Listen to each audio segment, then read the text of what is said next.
مالك يا حاجة فيه؟ لا ابدا يا اخويا ما فيش، انت عارف بس ان انا تعبانه شويه. يا ألف سلام عليك. الله يسلمك. ايه رايك في اكل النهارده يا حاج؟ ايه رايك بقى؟ كنت مظبطاك النهارده. تسلم ايدك يا حاج. عجبك الاكل؟ جدا. الحمد لله. ايه رايك في الكنافه اللي انا عملتها لك؟ حلوة. حلوه. الحمد لله يا اخويا، الف هن الف هن. انت معدلة في المطبخ ليه؟ معدك في المطبخ ليه؟ وحشني. عايزين نقعد مع بعض كده قعده انس، قلت اما نقعد بعيد عن العيال بره ونقعد كده ونقفل الباب علينا ونتكلم. هنتكلم في ايه يعني؟ هنتكلم يا راجل، في اما نتكلم مع بعض شويه. كل سنه وانت طيب. وانت طيبة، بس في ايه؟ رمضان. ما انتش عارف ان رمضان اسبوع ورمضان يبقى موجود؟ كل سنه وانت طيب يا حاج، ربنا يخليك لنا يا رب. حاجة انا مش مطمن. مش مطمن لي؟ الصراحة طب اجيبها له ازاي دي؟ بص بقى يا حاج، انت عارف ان احنا قبل رمضان بكل رمضان كده، وعاده ربنا ما يقطعنا عاده يا رب، بنروح نجيب حاجات رمضان ولا لا؟ لا. لا. مش بنروح نشتري طلبات رمضان؟ لا اما السنة دي مفيش، ما تحلميش. السنه دي مفيش؟ مفيش. هو اللي مفيش يا حاج؟ انت مش خزنت حاجات رمضان؟ خزنت؟ انا ما خزنتش غير الخضار يا حاج، ما عنديش لا لحمه ولا فراخ، وانت عارف ان رمضان والصيام بيحب اللحوم. لا طمني، مش هيحب السنة دي. مش هيحب السنه دي.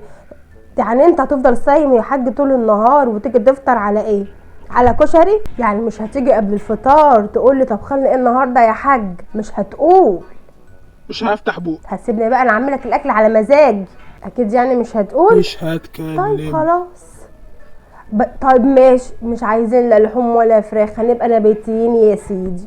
حاجات رمضان يا مش رمضان. ايه اللي هو ايه؟ اللي هو ايه؟ هو انت يا راجل راح تفقد الذاكره على دخلة رمضان؟ فانا عايزاك تفوق لي كده. يا مش رمضان البلح والقراصيه والمشمشيه وقمر الدين وجوز الهند والزبيب. إيه مش عايز حلويات في رمضان؟ يعني مش هتعوز قطايف ومش هتعوز كنافه، ده غير اللبن اللي نعمل بالمهلبيه. مش هتعوز الحاجات دي كلها؟ لا مش هعوز، انا عندي السكر يا حاج. عندك السكر؟ يعني انت دلوقتي افتكرت ان انت عندك السكر؟ يعني انت دلوقتي افتكرت كل امراض الدنيا وعندك الضغط؟ تمام، يعني انت عارف دلوقتي. طب بص يا حاج، ما تعرفوش بقى يا حبيبي ان قبل رمضان عيد الام؟ امك ولا امي؟ امي ولا امك؟ لا ام انا وانت يا حبيبي، ما انت هتجيب لمامتك وانا هجيب لمامتي ولا ايه يا حاج؟ ولا دي كمان انت عندك السكر وعندك الضغط فخلاص؟ عيد الام ده بدعه. بدعه؟ اه صح، ايوه عيد الام دلوقتي. عيد الام بقى بدعه، ورمضان افتكرت ان انت عيان فيه هتبقى نباتي وهتحرم نفسك من السكر عشان عندك السكر والضغط. ايوه اهم حاجه الصحه.